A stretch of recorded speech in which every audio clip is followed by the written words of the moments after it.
Hello friends, मैं हूं आपके साथ प्रीति और आप देख रहे हैं psycho solution with doctor Anuj Rastogi and doctor Kashika Jain. आज के हमारे इस प्रोग्राम में हम बात करेंगे चिल्ड्रन एंजाइटी की कि आखिर बच्चों की एंजाइटी होती क्यों है और उसका सोल्यूशन कैसे निकाला जा सकता है। इसी पर सबसे पहले मेरा सीधा सवाल है सर आपसे जानना चाहूंगी कि एंजाइटी होती क्यों है।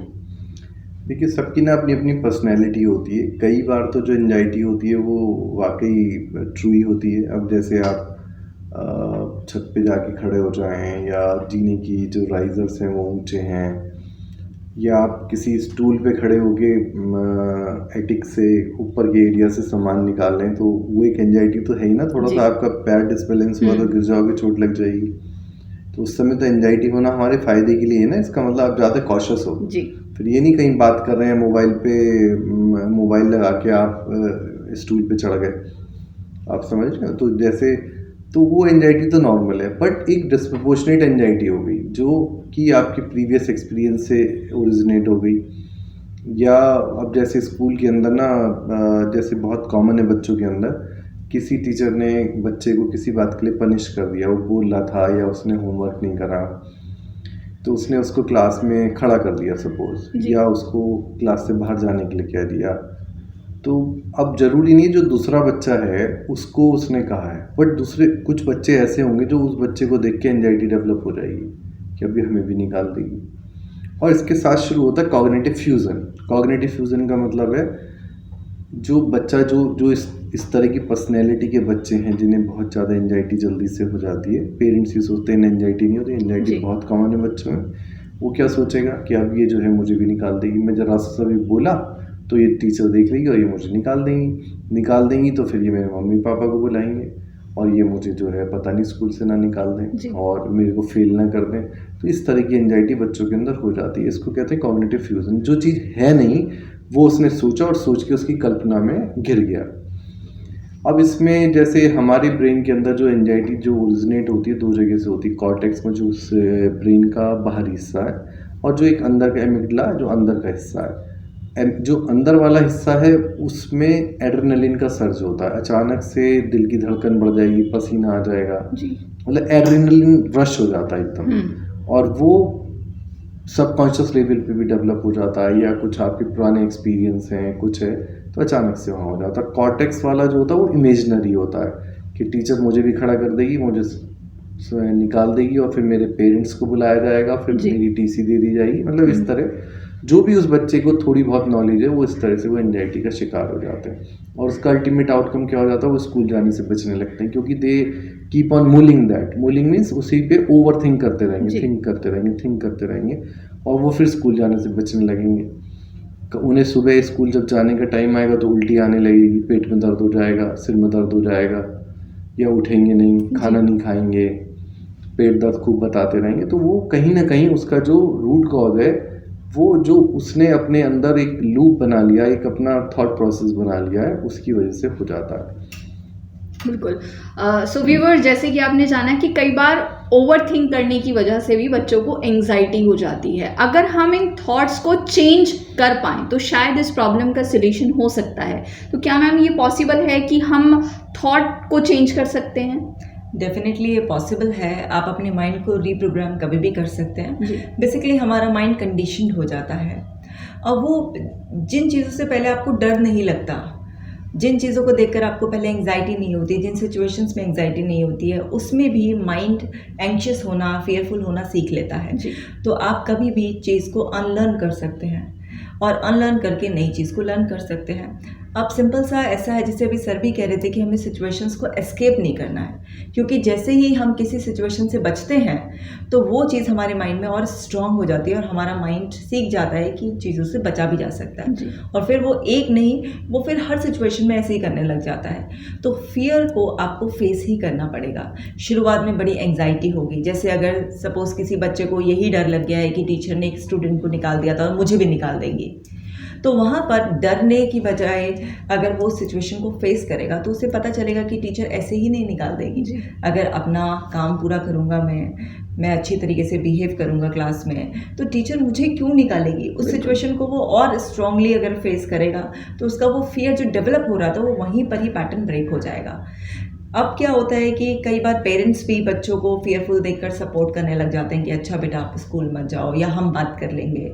तो उससे क्या होता है, बच्चों को एक शय मिल जाती है और शय मिलने की वजह से उनका और गलत हो जाता है। पेरेंट्स बुरा नहीं करना चाहते बट अनजाने में उनका बुरा हो जाता है, या बच्चे भी खुद है बहाना बनाकर उस सिचुएशन को फेस नहीं करना चाहते। और बच्चे क्या, मैंने बहुत सारे बड़े भी देखे हैं ऐसे जो सिचुएशन को एस्केप करना शुरू कर देते हैं। अब जब भी आपके सामने ऐसी कोई सिचुएशन आए तो सबसे पहले ये देखिए कि उसमें जो फियर है वो कितना रियल है और कितना आपका इमेजिनरी है। जी। जैसे अगर सपोज कीजिए किसी इंसान को 20वीं मंजिल पर खड़ा होकर डर लग रहा है तो ये एक रियल फियर है, क्योंकि अगर वहाँ से अगर आपका पैर स्लिप हो गया और आप गिर गए तो आप बचेंगे नहीं, पॉसिबिलिटीज बहुत ज़्यादा है उसकी। जी। लेकिन अगर आपको सेकंड फ्लोर पे खड़े होकर भी एंजाइटी हो रही है तो ये फियर कोई खास रियल फियर नहीं है, ये आपका पर्सनल फियर है। मे बी ये लर्न कोई पैटर्न हो कि हो सकता है आपने अपनी आंखों के सामने देखा हो कि कोई सेकंड फ्लोर से फिसल कर उसको बहुत चोट लग गई है, या आपने किसी मूवी में ऐसा कोई स्टंट देखा हो या कहीं कोई स्टोरी में कुछ पढ़ा हो। तो ये जो फियर है वो रियल में उतना बड़ा नहीं है जितना आपको लग रहा है। तो वहाँ पर हमें कैलकुलेटेड रिस्क ले लेना चाहिए, और कैलकुलेटेड रिस्क लेके जब हम उसे फेस करेंगे तो हम देखेंगे कि फियर का साइज़ हर बार घटता चला जाएगा, और जैसे जैसे फियर का साइज़ घटेगा तो वैसे वैसे आपका कॉन्फिडेंस का साइज़ बढ़ता चला जाएगा। साथ ही साथ आपके थॉट्स बहुत पावरफुल होने चाहिए। जब आपके मन में ये चलेगा कि मैं ये फेस नहीं कर पाऊंगा, मैं नहीं कर सकता, ये बहुत मुश्किल है, दूसरे कर सकते हैं बट मैं नहीं कर सकता, तो आप अपने फियर को कभी भी फेस नहीं कर पाएंगे। जब आपके मन में इस तरीके के थॉट्स चलेंगे कि अगर कोई और इस सिचुएशन में कर सकता है तो मैं भी ट्राई कर सकता हूँ, और ट्राई करने से आपका धीरे धीरे कॉन्फिडेंस बिल्ड होना शुरू होगा, और आपके इंटरनल डायलॉग्स और कैलकुलेटेड रिस्क वाले एटीट्यूड से आप धीरे धीरे उस सिचुएशन में एकदम कंफर्टेबल हो जाएंगे। यहाँ पर बहुत सारे एजुकेटेड पेरेंट्स जो हैं वो जानते ही हैं कि पेवलॉव ने कंडीशनिंग का एग्जाम्पल दिया था, एक्सपेरिमेंट किया था उन्होंने डॉग और बेल का। तो मैं बहुत जल्दी से वो बताती हूँ ताकि पेरेंट्स को ना अपने बच्चों को रिकंडीशन करने में बहुत आसानी होगी। एक महान साइंटिस्ट थे पेवलॉव, उन्होंने क्या किया, एक डॉग लिया और उन्होंने डॉग के सामने एक बेल बजाई। तो बेल का पैटर्न डॉग के माइंड में नहीं था तो कोई भी रिस्पॉन्स नहीं आया जी। लेकिन उन्होंने क्या किया, फिर उसके बाद उसे खाना दे दिया। खाने का ऑलरेडी पैटर्न सेट था तो खाने को देख के डेफिनेटली लार टपकने लगी, जो कि हम इंसानों की भी आ जाती है जी। तो उन्होंने कुछ दिनों तक यही किया कि घंटी बजाई फिर खाना दिया, घंटी बजाई खाना दिया। तो कुछ दिनों तक तो घंटी के उससे कोई रिस्पॉन्स नहीं आता था, लेकिन कुछ दिनों बाद एक घटना घटी जहाँ पर घंटी जैसी बजी तो एकदम से डॉग के लार आने लगी। अब वो लार आने लगी यानी कि जो क्वालिटीज़ थी नहीं बेल में वो भी फूड क्वालिटीज़ आ गई, और डॉग का माइंड कंडीशन हो गया कि अब घंटी बजी है तो अब खाना भी खाएगा। तो ऐसी बहुत सारी सिचुएशंस होती हैं, बहुत सारे लोग होते हैं, बहुत सारे प्लेसेस होते हैं जिनके लिए पहले हम कंफर्टेबल होते हैं, लेकिन किसी वजह से हमारा माइंड कंडीशन हो जाता है और फिर वो चीज़ फियर जनरेट करने लगती है, एंग्जाइटी प्रोड्यूस करने लगती है। तो अब ये जैसे उसको सिखाया गया था, अब ज़रूरी नहीं कि हमें कोई 20 दिन तक, 25 दिन तक, महीने भर तक ट्रेन करेगा। कई बार एकदम से इमोशनल इंटेंसिटी बहुत हाई होती है, माइंड एकदम से कंडीशन हो जाता है। तो अब अगर अनलर्न कराना हो तो क्या करना पड़ेगा कि कुछ दिनों बेल बजाएं और फिर खाना ना दे, बेल बजाएं खाना ना दे, या फिर किसी और चीज़ से कंडीशन कर दें। तो ऐसे ही हमें भी करना होता है कि जिस चीज़ से हमारी कंडीशनिंग हो गई है और हमें डर लग रहा है तो हम रेजिस्ट करें वहाँ पर, और रेजिस्ट करके उस एंग्जाइटी को बियर करें एंड देन एक नए थॉट से उसकी कंडीशनिंग करें। बेबी स्टेप्स लेकर उससे अपनी रिकंडीशनिंग करें तो प्रॉब्लम सॉल्व हो जाएगी। जहाँ तक छोटे बच्चों की बात है, सबसे पहले तो identification of the problem is most important. जैसे मैं एक एग्जांपल बताता हूँ। एक पेरेंट्स ने मुझसे कहा कि उस स्कूल में मेरी कुछ जान पहचान थी कि जब से इसका सेक्शन चेंज हुआ है और तब से इसे बहुत प्रॉब्लम हो रही है और ये स्कूल नहीं जाना चाहता। जो पहली टीचर थी वो बहुत इसको पैम्पर करके रखती थी, ध्यान रखती थी, और जो दूसरी टीचर है वो एकदम सिस्टम में कमी ढूंढने लगते हैं। वो ये ढूंढने की जगह कि क्या रियल प्रॉब्लम होगी, वो सिस्टम में कमी ढूंढने लगते हैं। जब मैंने उस स्कूल के ऑनर से बात करी कि कुछ ऐसा है, मतलब देखिए ज़रा, ये बच्चा पहले आपके यहाँ जाने में खुश था और अभी बच्चा जाने में खुश नहीं है, तो वो वाकई उस टीचर से, पहली वाली टीचर से अटैच था। अब उस टीचर की शादी हो गई तो वो चली गई, नेचुरली उसका स्टेशन चेंज हो गया। अब दूसरी टीचर उस क्लास में आ गई। तो पेरेंट्स को ये बात तो उन्होंने डेप्थ से जानने की कोशिश नहीं करी, उन्होंने जो दूसरी टीचर थी उसको एलिगेशन करना शुरू कर दिया। आप ना अच्छे से ट्रीट नहीं किया। हाँ, अच्छे से ट्रीट नहीं करा, और वो बाकायदा बड़े गुस्से में थे कि लड़ेंगे हम जाके, और हमारे बच्चों को ऐसे कह दिया, वैसे कह दिया। तो वो एक रियल प्रॉब्लम से भाग गए जी। तो हमारा मेन मकसद ये है, ट्रीटमेंट तो बात की बात है, सबसे पहले इन बातों को समझना है कि बच्चों को भी एंजाइटी होती है।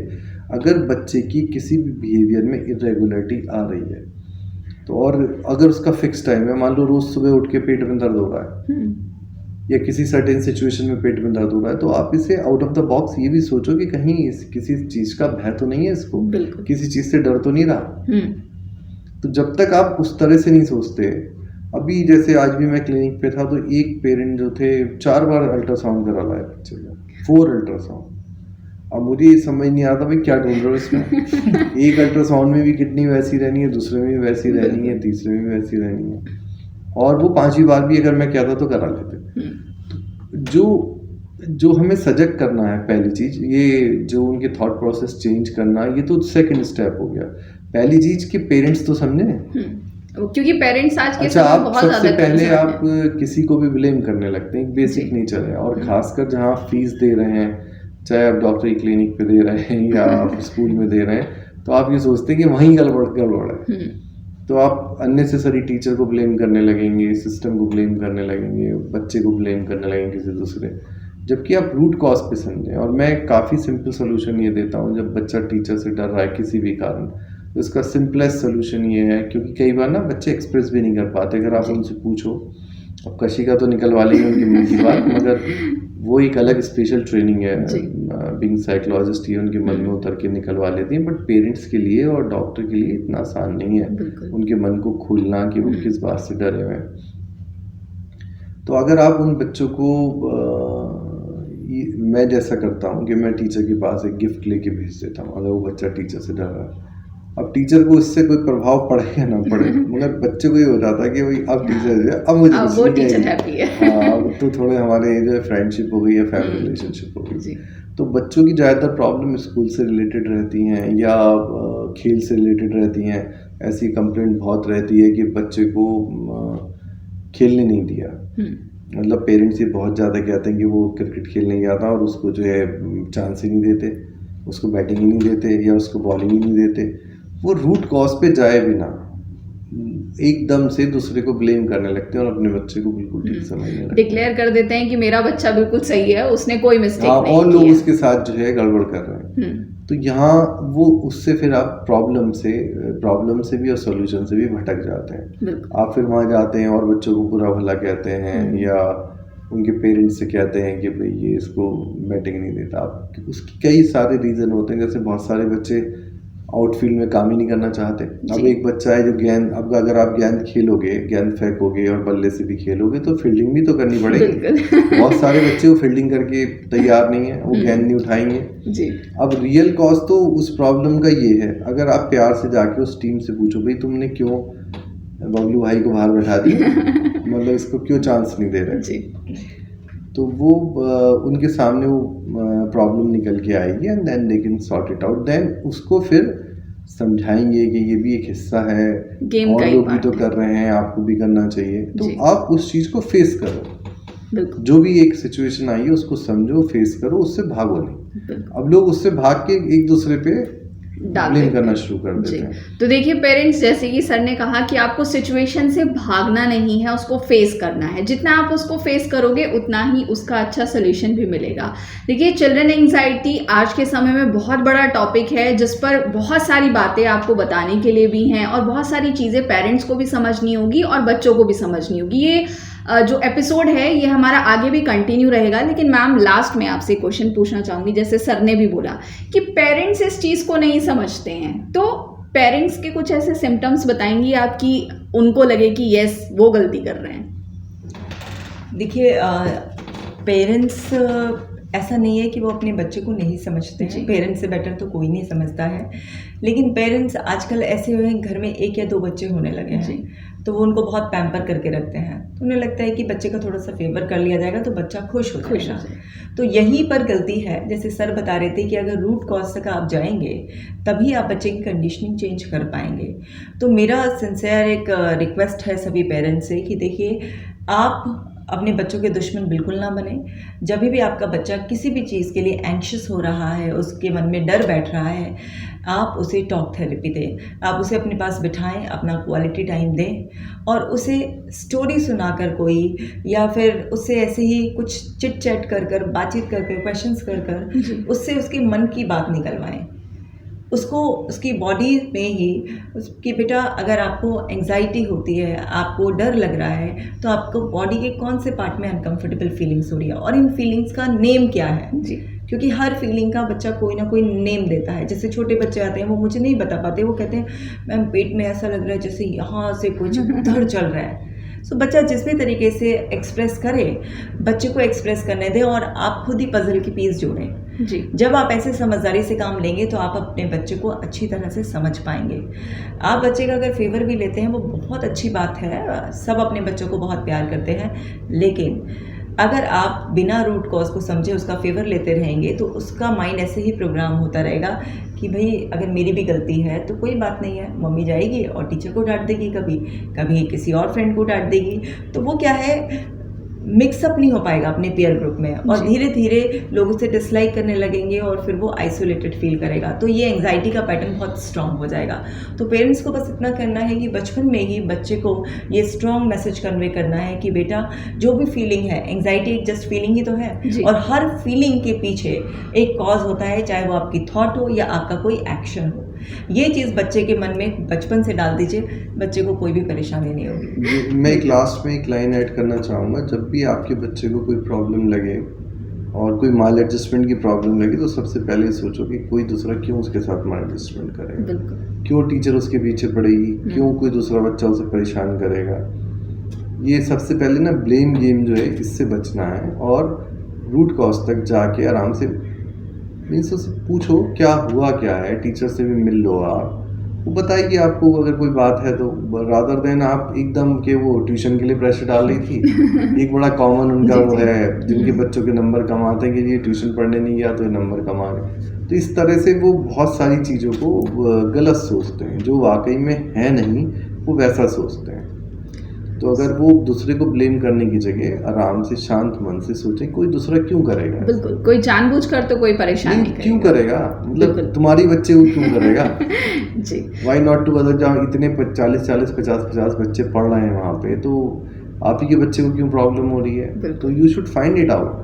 और जब क्वालिफाइड डॉक्टर के पास आप जाते हो और वो आपसे कहता है कोई सीरियस बात नहीं है तो उस पर ट्रस्ट करना चाहिए जी।